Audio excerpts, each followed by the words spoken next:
Hello guys, good morning. Magluluto na tayo ngayon guys ng pagkain natin. At ito lang yung aking rice guys. Ayan guys. Konti lang po yung sinasain ko dito kasi nagtitipid ako. Ayan. Kasi wala nang pambili ng bigas guys. Mahal-mahal na ng bigas. So ganyan na lang tayo magluto guys. Kapag naubos natin yan, huwag nang humirit pa. At meron din tayo dito guys niluto na paksiw na bangus. At nilagyan ko siya guys ng okra at saka celery guys. Kaya nilalagyan ko siya ng celery guys para matanggal yung lansa niya guys. Nilagyan ko din siya ng isang kamatis. So paksiw ito guys.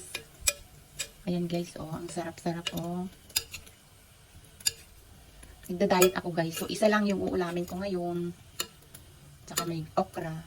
At saka yun lang po yung aking kanin. So ito naman guys yung aking nilagang kamote, merienda ko mamaya guys. Niluto ko na guys at ilalagay ko dito sa ibabaw ng aking rice para mainit-init pa siya mamaya. Pang merienda ko na ito guys mamaya. Kasi magpapalit ako ngayon ng bedsheets. At ito guys yung aking water bottle. 2 liters ito guys. Ito yung kinakargahan ko tapos inuubos ko lahat yan guys tapos kakargahan ko pa ulit siya ng another full dahil nagda-diet tayo guys. So bali dalawa yung naubos ko ganyan sa isang araw guys. Ito. So alam niyo kung makikita niyo guys itong aming faucet.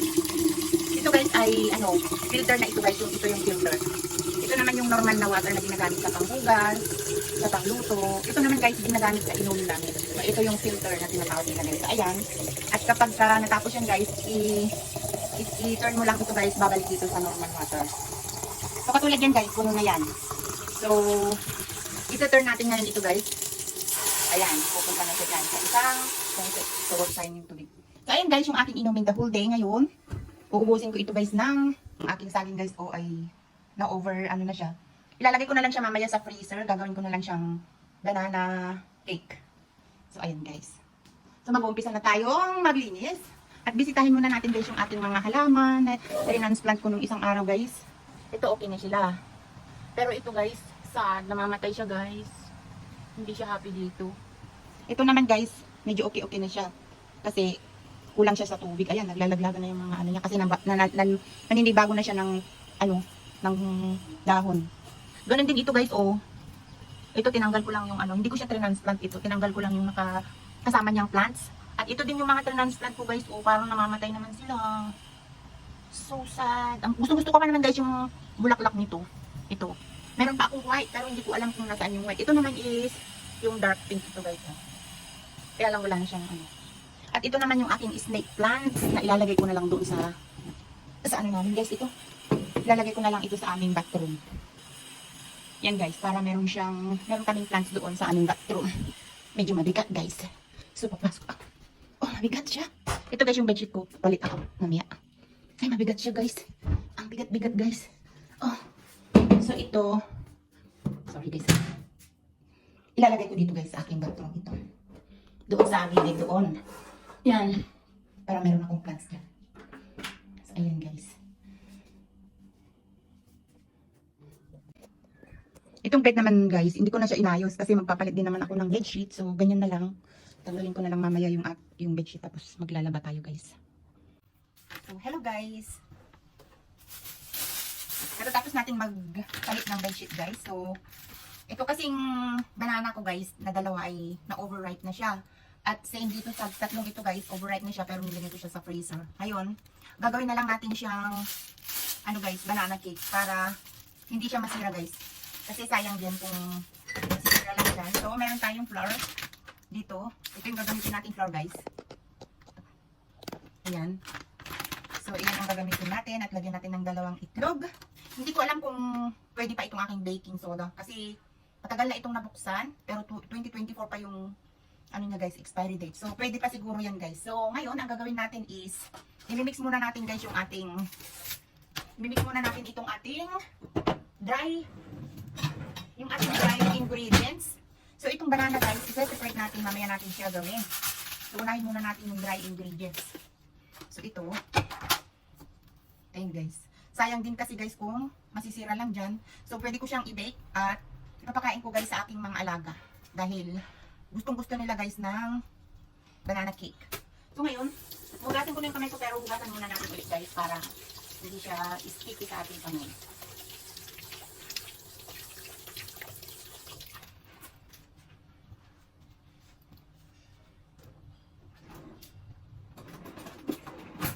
So itong maliit kong aking knife, hihiwain ko itong isa guys para ilalagay natin dito sa ilalim ng ating, yung manipis lang guys, para pang decorate lang natin sa ating banana cake.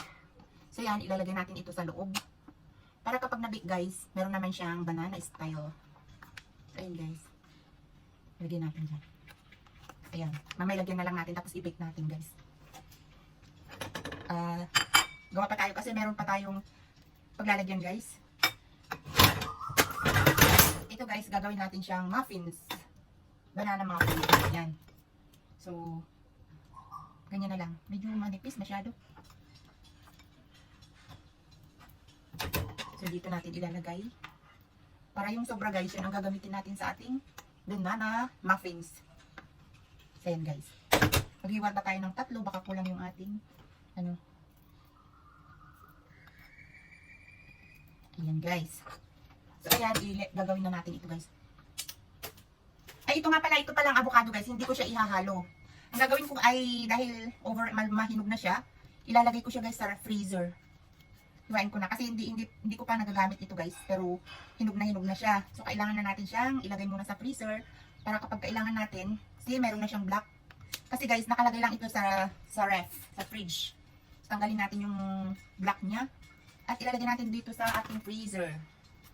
Pwede pa ito guys kapag gumawa tayo ng salad or smoothie, pwede natin gamitin ito guys. So ilalagay natin doon sa freezer. Ay, kaya meron pa siyang itim-itim. Ayan guys. Kahit pala nakalagay sa ref guys, ma-overripe pa rin pala ang avocado. So ayan, so kailangan ilagay na lang natin siya sa freezer. Para pag kailangan natin ng avocado, meron tayong gagamitin guys. Ganyan ang ginagawa ko kahit yung mga bell pepper ko guys. Kapag na-stack na dyan at parang masisira na siya, nilalagay ko siya sa freezer guys. At kapag kailangan ko na siya, hindi ko na kailangan bumili pa. At saka hindi yun nasisira guys. Kasi sayang kung hayaan lang natin dyan masira yung ating mga gulay at saka prutas. Pwede natin ilagay sa freezer. Tulad ng mga strawberry guys. Meron akong frozen strawberry na nilalagay ko sa aking shake. So at least merong prutas side na nai-intake guys. So ayan. Bago tayo gumawa ng banana cake, ilagay muna natin ito sa freezer. Ayun guys. Pwede na tayong mag-start sa ating banana cake. Ilagay ko ito sa freezer. At kapag kailangan ko ng avocado guys, ayan guys, lalagyan natin sa freezer. Kasi ito guys, meron akong frozen strawberry na ginagamit. So kailangan lahat ng prutas pwede i-freezer guys. So ito ngayon yung ating banana cake. Mag-start na tayo guys. So i-smash na natin ito. Katulad nitong saging na ito guys, kung hindi ko inilagay sa freezer, malamang tinapon ko na yan kasi mabubunog na. So kapag alam kong hindi ko na yan makakain guys, nilalagay ko na siya sa freezer. Para pwedeng gamitin sa ibang luto, pagluluto. Ganun. Kasi guys, nakakaumay naman kung palaging may banana yung smoothie mo. Kailangan yung paiba-iba naman. Ganun. Yan. So ayan guys. Lalagyan na natin yung ating butter na 1/2 cup. So, yan. At yung dalawa nating itlog, guys. Lagyan natin. Yan. Oh, may natira na yun. Nilagay. At lalagyan din natin siya, guys, ng vanilla. 1 teaspoon. So, ayan guys. So, lahat ng mga ginagamit ko guys, bago ko siya gamitin, tinitignan ko yung mga expiry date. Ito mag-expire pa ito ng 2025. So, pwede pa yan guys. So, ngayon, ihalo na natin ito ating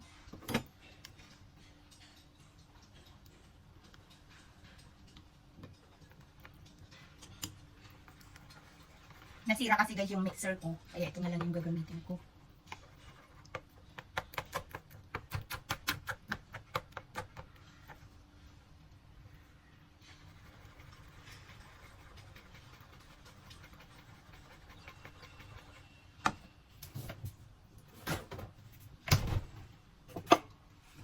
Lagyan natin siya ng 1/2 cup na milk guys. Kasi, para hindi dry. Dadagdagan ko kasi yung flour niya guys. So, ayan. Para hindi dry yung ating cake, banana muffins. Alam niyo guys, gustong-gusto ng mga alaga ko ang banana muffins. Kaya, o kaya blueberry muffins. Yun guys, mga apo ni Bossing yun. So, ayan guys. Iset aside natin yan. At ito naman ating, isusunod ay yung ating dry ingredients. So, ayan. So, gagamitin natin ito guys.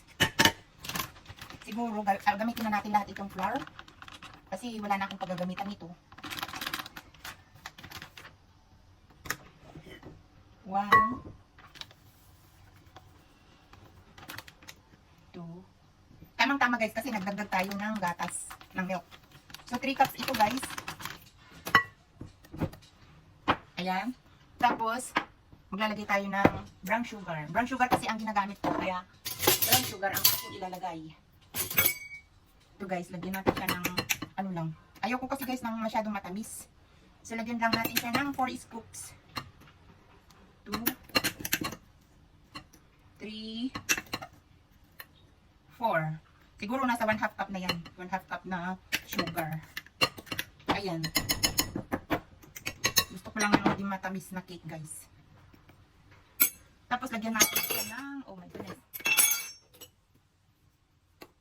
Hindi na kaya yun. Yung mga teaspoon ko kasi guys na mga sets. Mukhang wala na yata. Ay, meron pala. Ay, wala na pala. Hindi ko alam kung saan ko nailagay. Naipadala ko yata sa Pilipinas. So, ito naman guys, lagyan natin siya ng 2 teaspoon. Kasi ang 1/2 cup, kailangan ng 1 teaspoon. So, ayan guys. Yan. 1/2 pala. 1/2. Dagan ko na. Tapos lagyan din natin siya guys ng salt. 1/2 teaspoon lang guys.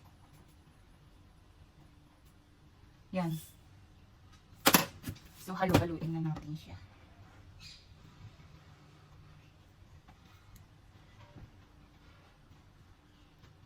Hindi ko na inano yung ating brown sugar.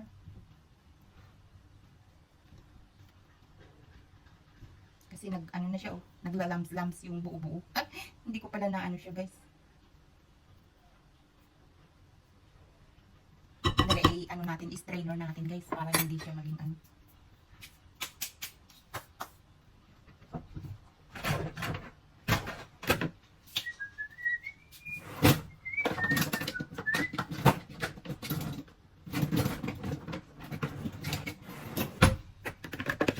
Salain natin siya, guys.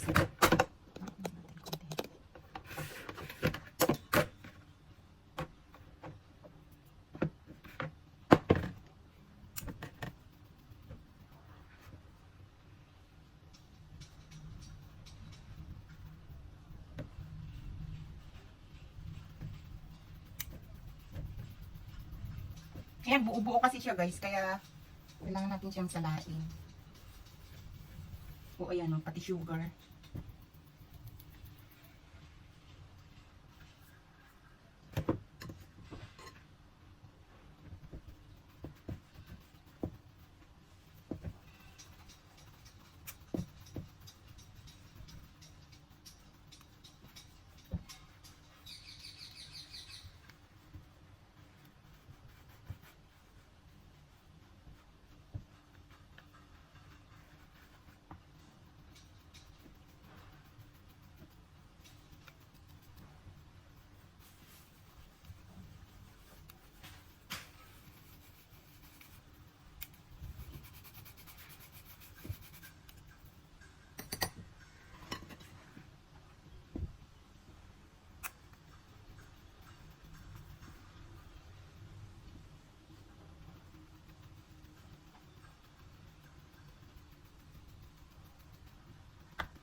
ayan guys. Pwede na natin i-bake.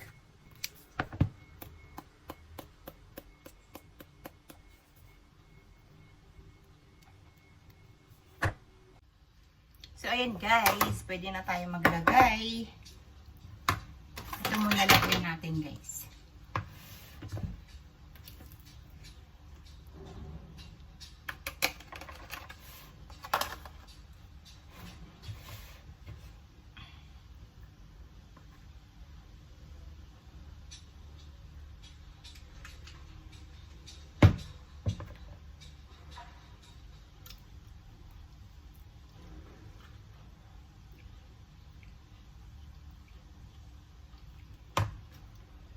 Yan lang guys. Tapos ito naman.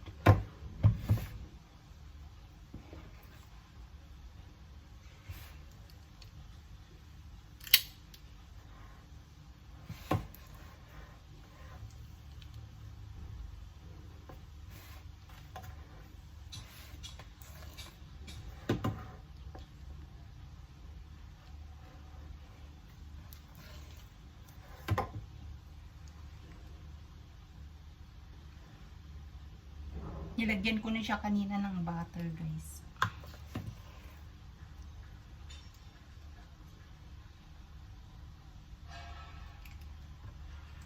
Sayang kasi kung itatapon lang natin yung mga tirang banana. So, meron pa tayong isang karga. So, ayan, guys. Kita yung mga kalat ko dun. Ayan. Ayan at saka ayan. Meron na tayo dito guys.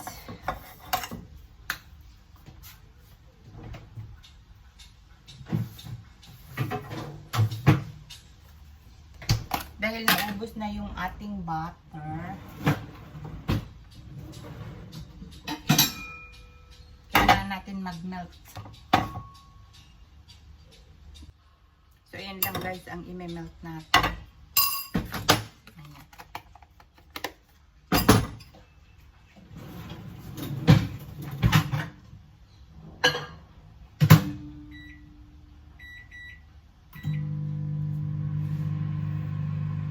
Ay, ayan na siya guys. Oh, nagbusi-busingar na sila. Tignan natin, check natin guys.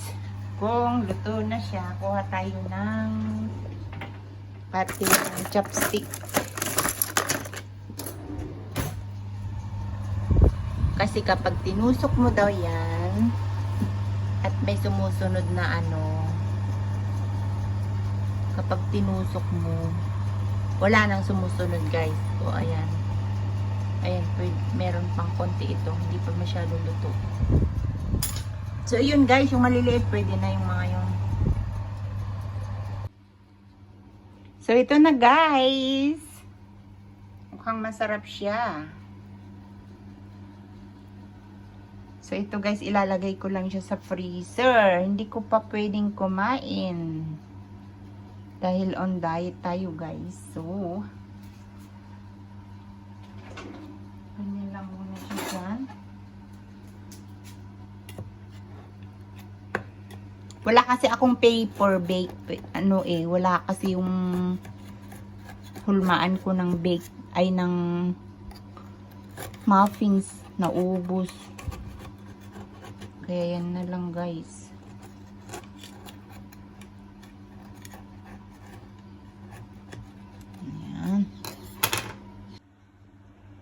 Hello guys! Tapos na yung ating banana muffins. Ito siya guys, oh. At meron pa doon sa oven. So ito guys ay ilalagay lang natin sa freezer pang stock. Para kapag natatakan tayo ng banana muffins, kakain lang tayo. Kasi ginamit ko guys yung overripe na aking banana. Kaya hindi siya nasayang guys. Ginawa ko siyang banana muffins. Kesa naman mabulok lang dyan at maitapon, gawin na lang natin at ilagay sa freezer. So, ayan guys. Thank you so much.